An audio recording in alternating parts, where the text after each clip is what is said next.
நாம் பிரதானமாக helping verbs பார்த்து கொண்டிருக்கிறோம். அதில் பி வேர்ப்ஸ் பார்த்து விட்டோம், அடுத்து டூ வேர்ப்ஸ் பார்த்து விட்டோம், அடுத்து ஹேவ் வேர்ப்ஸ். அதாவது இந்த ஹேவ் வேர்ப்ஸ் என்பதனை நாம் ஆங்கிலத்தில் ஓன் வேர்ப்ஸ் என்றும் அழைப்போம். இந்த ஹேவ் வேர்ப்ஸ் என்றால் என்ன என்பது பற்றி தான் நாம் இன்றைய வீடியோவில் பார்க்க இருக்கின்றோம். வாங்க வீடியோக்குள்ள போகலாம். அதுக்கு முதல்ல இந்த வீடியோஸ் உங்களுக்கு பிடித்திருந்தால் லைக் பண்ணுங்கள், கமெண்ட் பண்ணுங்கள், ஷேர் பண்ணுங்கள். அப்பொழுது தான் எமது சேனல் தொடர்ச்சியாக இங்கிலீஷ் கிராமர் மற்றும் ஸ்போக்கன் சம்பந்தமான வீடியோஸ் வெளியிடுவதற்கு அது ஒரு மோட்டிவேஷனாக அமையும். வாங்க வீடியோக்குள்ள போகலாம். Own verb. ஓன் வேர்ப் என்றால் உடைமையை குறிக்கின்ற சொற்கள். have, has, had என்ற அமைப்புகள் இதில் நாம் இன்று பார்க்க இருக்கின்றோம். இது என்ன என்பது பற்றி பார்ப்போம்.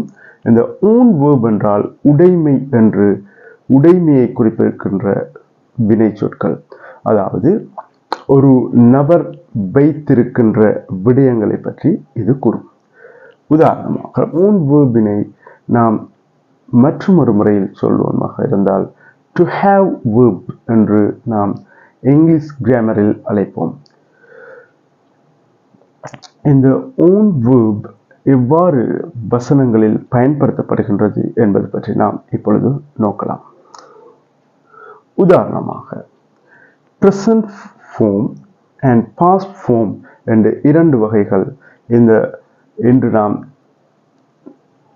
இந்த own verb பற்றி பார்க்க இருக்கின்றோம். அதில் present form எடுத்துக்கொண்டால் நிகழ்காலத்தில் have மற்றும் has என்ற இரண்டு பிரதான அமைப்புகளினை இந்த own verb-ஆன have பெற்றிருக்கும். உதாரணமாக இந்த own verb have, has என்ற இரண்டு பிரதான வடிவங்களினை present form-இல் நிகழ்காலத்தில் பெற்றிருக்கும். அதுபோன்று past form இறந்த காலத்தில் had என்ற ஒரே ஒரு அமைப்பினை இந்த own verb பெற்றிருக்கும். இந்த own verb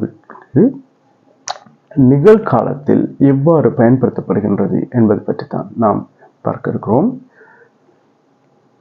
I, we, you, they இந்த இவ்வளவு ப்ரொனவுன்ஸும் present form-இல் நிகழ்காலத்தில் have என்ற ஒரே ஒரு own verb-னை பெறும். அடுத்து he, she, it என்ற இந்த pronouns has என்ற own verb-னை present form-இல் நிகழ்காலத்தில் பெறும்.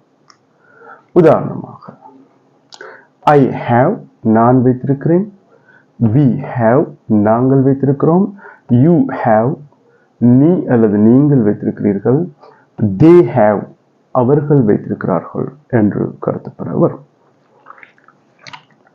அடுத்து he has அவன் வைத்திருக்கிறான், she has அவள் வைத்திருக்கிறாள், it has அது அல்லது இது வைத்திருக்கின்றது. past form-ஐ பொறுத்தளவில் இறந்த காலத்தை பொறுத்தளவில் இந்த I, we, you, they, he, she, it என்ற இந்த அனைத்து pronouns-உம் had என்ற ஒரே ஒரு own verb-னையே past form-இல் பெறும்.